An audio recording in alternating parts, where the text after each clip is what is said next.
कसं झालं त्यात उल्लेख आहे. पण एका आठवड्यात आता आम्ही परत निघालो. त्या एका आठवड्यात एकही दिवस विदर्भाची चर्चा सरकारला करावीशी वाटली नाही याची खंत आम्हा सगळ्यांना आहे.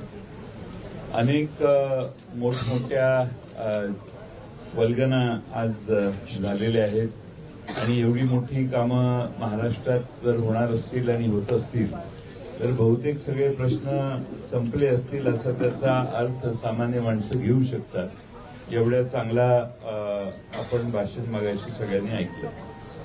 पण मी MIDC कडून माहिती मागितली की मागच्या काही वर्षात तुमच्याकडे किती गुंतवणुकी झाल्या आणि 190 जे करार झाले त्याच्यात 22 सालापासून ते 20,62,000 कोटीचे करार जे झाले त्याची माहिती मागवली मी. ती माहिती देताना खात्याने MIDCने असं उत्तर दिलं. माझा प्रश्न असा होता की किती गुंतवणुकीचे करार झाले, किती उद्योगधंदे उभारण्यात आले आणि किती रोजगार उपलब्ध झाला. उत्तर असं आहे 22-23 पासून आजपर्यंत उद्योग विभागामार्फत 20,62,000 कोटीच्या गुंतवणुकीचे 190 सामंजस्य करार झाले. या माध्यमातून 13,24,000 इतका रोजगार निर्माण होणे अपेक्षित आहे. म्हणजे हे कराराच्या वेळीच ठरलेले आकडे पुन्हा त्यांनी दिले. त्यालाही माझी तक्रार नाही. पण माझ्याकडे प्रत्येक इंडिव्हिज्युअल प्रोजेक्टचं काय झालं याचं हे आहे आणि बहुतेक सगळीकडे जागा वाटप, जमीन वाटप, जागेचा सर्च चालू आहे. असं साधारणपणे स्टेज जमीन वाटप प्रगतीपथावर आहे, लँड स्काउटिंग चालू आहे, असं बहुतेक प्रकल्पांच्या बाबतीत आहे.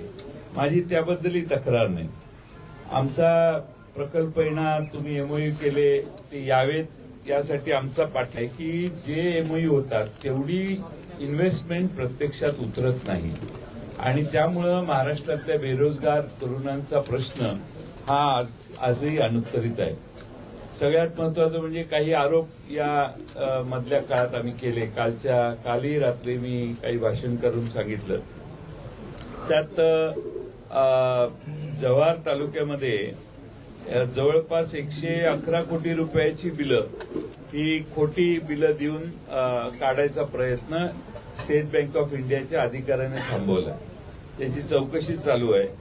पण आमची माहिती आहे की जवळपास 1200 कोटी रुपये एकंदर याच्यात काढण्याचा प्रयत्न आणि काम काही लोक करतायत. सरकारने त्यांच्या विरोधी SITची समिती स्थापून आशांची पाळंमुळं खणून काढावी तशी आमची अपेक्षा होती, पण ते काही झालं नाही. आताही स्थगन सूचना आली होती, त्याच्या आधी त्यांनी उत्तर दिलं. ड्रगचं प्रमाण बेसुमार वाढलेलं आहे आणि सातारा जिल्ह्यात काल एक रेड पडली. परत वर्धा आंदोलन का केलं.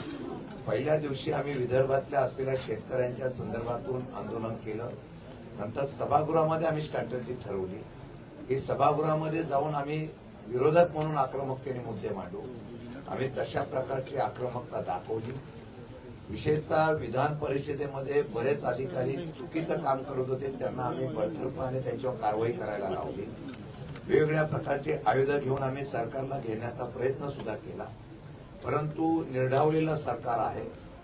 टिबल इंजिन सरकार किती पळतंय हे दाखवण्याचा प्रयत्न करत असताना पूर्णपणाने भ्रष्टाचारांना पाठीशी घालणारं सरकार आणि त्याचबरोबर ज्या आता त्यांनी योजना जाहीर केल्या त्या योजनेमध्ये फक्त व्यावसायिकता होती. कुठेही पैशाचा निधी ती असलेली तुटवडा लक्षात घेता सरकारने फक्त ज्या असलेल्या योजनेच्या माध्यमातून आम्ही काय देणार एवढंच सांगितलेलं आहे. त्यामुळे मला वाटतं की आताच्या ह्या अधिवेशनामध्ये फार काही या महाराष्ट्राच्या जनतेला मिळालं असं द्योतक नाही. मी आपल्याला एवढंच सांगू इच्छितो की आताच्या या अधिवेशनामध्ये फक्त आणि फक्त कोट्या करण्याच्या बाबतीमधली भाषणं ऐकली आम्ही. खरं म्हटलं तर राजकारणामध्ये या असलेल्या अधिवेशनामध्ये जनतेच्या उत्तराची अपेक्षा असते. दुर्दैवाने त्या अपेक्षा नव्हत्या. फक्त राजकीय कुरघोडीच्या फक्त आरोप प्रत्यारोप झाले. त्याचा उल्लेख सचिन भाऊंनी केला. विधिमंडळाच्या अधिवेशनामध्ये अंतिम आठवडा प्रस्तावावर फार मोठ्या प्रमाणात आम्ही महत्वाचे विषय घेतले होते. भ्रष्टाचार होता, कायदा सुव्यवस्था होता. अशा प्रकारचा निर्णय घेत असताना सुद्धा मुख्यमंत्री आणि बाकीचे सगळे सांगत असतील की गेलेली बेपत्ता झालेली मुलं ही 90% परत आलेली आहेत, तर मला वाटतं की आता या संदर्भामध्ये बोलणं न उचित आहे. कायदा सुव्यवस्थेचे धज्जे उडवलेला आहे. सरकारची पाठबळ असल्याशिवाय हे होत नाही. आम्ही पुराव्यासकट काही अधिकाऱ्यांचं सांगितल्यानंतर सुद्धा त्याच्यावर एकही वाक्य बोललं गेलं नाही. कोणाच्या आरोपीमधले आरोपी अजून सापडले जात नाही. संतोष देशमुख हत्याकांडातला आरोपी सापडला नाही. उत्तर देताना एवढंच सांगितलं त्याचा शोध सुरू आहे. जर पोलीस यंत्रणेला 1 वर्षापासून आरोपी सापडत नसतील किंवा अशा प्रकारचे खून केलेल्या आरोपींना पोलीस डिपार्टमेंट पाठीशी घालत असेल, त्याला सरकारी आशीर्वाद असेल, ते गंभीर्याची बाब आहे. त्यामुळे सगळीकडे हे सरकार फेल्युअर झालेलं आहे आणि अधिवेशनामध्ये सुद्धा फेल्युअर झाले असं उल्लेख या ठिकाणी आता अधिवेशनाचा